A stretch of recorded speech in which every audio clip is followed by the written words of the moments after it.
ইন্দোনেশিয়ার আচেহ প্রদেশে উদ্ধারকৃত বাংলাদেশিদের মধ্যে তাদের সন্তানও রয়েছে বলে মনে করছেন তারা। উদ্ধার হওয়া বাংলাদেশিদের দ্রুত ফিরিয়ে আনার দাবি জানিয়েছে এ পরিবার। মিলাদ শেখরের রিপোর্ট।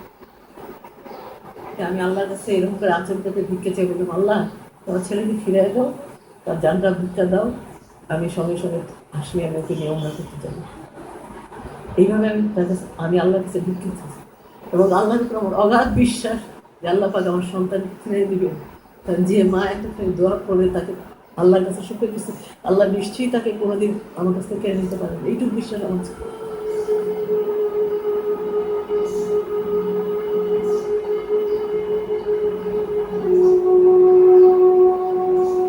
এমন আশা নিয়ে বুক বেঁধেছিলেন ১৩ মাস আগে সেন্ট মার্টিনে বেড়াতে গিয়ে হারিয়ে যাওয়া সাব্বিরের মা।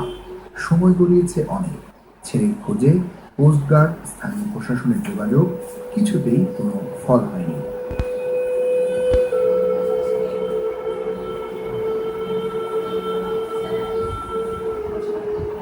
হঠাৎ এক সকালে পত্রিকা দেখে চমকে ওঠেন তারা। ইন্দোনেশিয়ার আচেহ প্রদেশের সমুদ্র উপকূলে উদ্ধার হওয়া যে বাংলাদেশি ও রোহিঙ্গাদের ছবি ছাপা হয়েছে তাদের মধ্যে সাব্বির।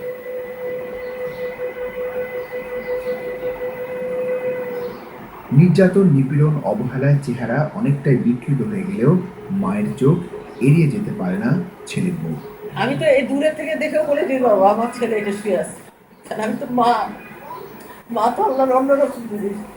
কারণ এই যে দেখেন না, আপনার গালগুলো ভেঙে গেছে দেখে তো অন্য রকম হয়ে গেছে, শুকিয়ে গেছে হাতে যে পাটা এরকম করে শাশুড়ি করতো এবং ও হাত হয়ে যেটা শুয়ে আছে ওর পেটগুলো আপনি দেখতে পাবেন, ও নিচে কোনো খাটে শুধু না উপর মানে ইয়ে করে নিচে ও শুনে এরকম করে শুয়ে।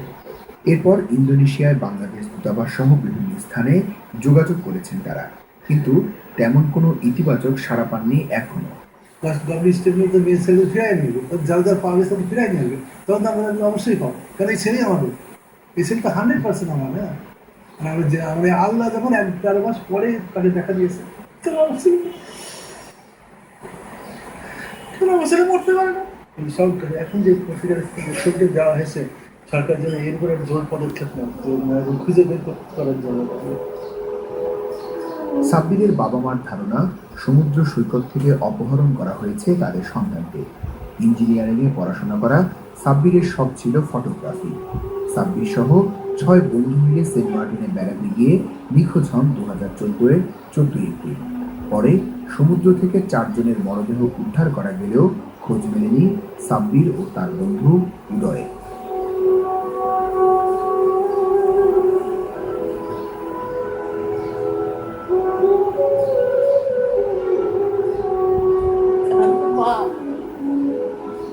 মিলাদ শেখর, চ্যানেল আই, ঢাকা।